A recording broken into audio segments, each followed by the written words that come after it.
The Epstein files explained in 1 minute. Jeffrey Epstein ഇയാൾ വളരെയധികം പണവും ഇൻഫ്ലുവൻസുമുള്ള ഒരു വ്യക്തിയായിരുന്നു. മൂപ്പര് ആ പണവും ഇൻഫ്ലുവൻസും വെച്ചിട്ട് ഒരുപാട് ഗ്ലോബൽ സെക്സ് ട്രാഫിക്കിംഗ് ഓപ്പറേഷൻസ് നടത്തിയിട്ടുണ്ട്.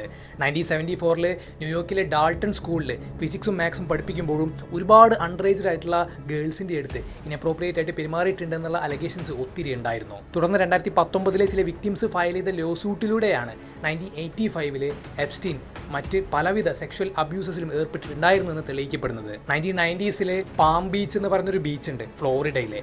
അവിടെ അടുത്തുള്ളൊരു മാൻഷനിലോട്ട് ഒത്തിരി യങ് ഗേൾസിനെ മൂപ്പരുടെ ഒരു അസോസിയേറ്റ് വഴി കൊണ്ടുവരികയും അവരെ അബ്യൂസൊക്കെ ചെയ്യുകയൊക്കെ ചെയ്തിട്ടുണ്ട്. 1998 എപ്സ്റ്റീൻ പർച്ചേസ് ചെയ്ത ഒരു പ്രൈവറ്റ് ഐലൻഡ് ഉണ്ട്, പിഡോഫിൽ ഐലൻഡ് അല്ലെങ്കിൽ ജെഫ്രി എപ്സ്റ്റീൻ ഐലൻഡ് എന്നൊക്കെയാണ് ഐലൻഡ് അറിയപ്പെടുന്നത്. ആ ഐലൻഡിലേക്ക് പല പ്രമുഖ സെലിബ്രിറ്റീസ് പോയിട്ടുണ്ടായിരുന്നു എന്നും എപ്സ്റ്റീനുമായിട്ട് പലവിധ കണക്ഷൻസ് ഉണ്ടായിരുന്നു എന്നും പറഞ്ഞിട്ടുള്ള ഒരു എപ്സ്റ്റീൻ ഫയൽസ് എന്ന് പറയുന്ന നിരവധി ഡോക്യുമെന്റ്സ് 2024 ഇറങ്ങിയിട്ടുണ്ടായിരുന്നു. അതിലെ ആളുകളുടെ പേര് നിങ്ങൾക്ക് സുപരിചിതമായിരിക്കും. It includes the names of Donald Trump, Bill Clinton, Leonardo DiCaprio, Prince Andrew, even Stephen Hawking and much more. ഇങ്ങനെ ഒട്ടനവധി സെക്സ് ട്രാഫിക്കിംഗ് കേസസ് എപ്സ്റ്റീന്റെ പേരിലുണ്ട്. And 99% of them are under aged girls. ശേഷം 2019 മൂപ്പരെ അറസ്റ്റ് ചെയ്യുകയുണ്ടായി. പിന്നീട് ആ കൊല്ലം തന്നെ ഓഗസ്റ്റ് 10 എപ്സ്റ്റീൻ മരിച്ചു. ആക്ച്വലി അതൊരു സൂയിസൈഡ് ആയിരുന്നുവെങ്കിലും ഇന്നും പല റൂമേഴ്സ് പരക്കുന്നുണ്ട്. അതായത് ജെഫ്രി എപ്സ്റ്റീന്റെ വായിൽ നിന്നും ഇനിയും പല രഹസ്യങ്ങളും പുറത്തു വരാതിരിക്കാൻ ആരും തട്ടിക്കളഞ്ഞതാണ് എന്നും പറഞ്ഞിട്ട്. Well, that case is still going on, leading nowhere.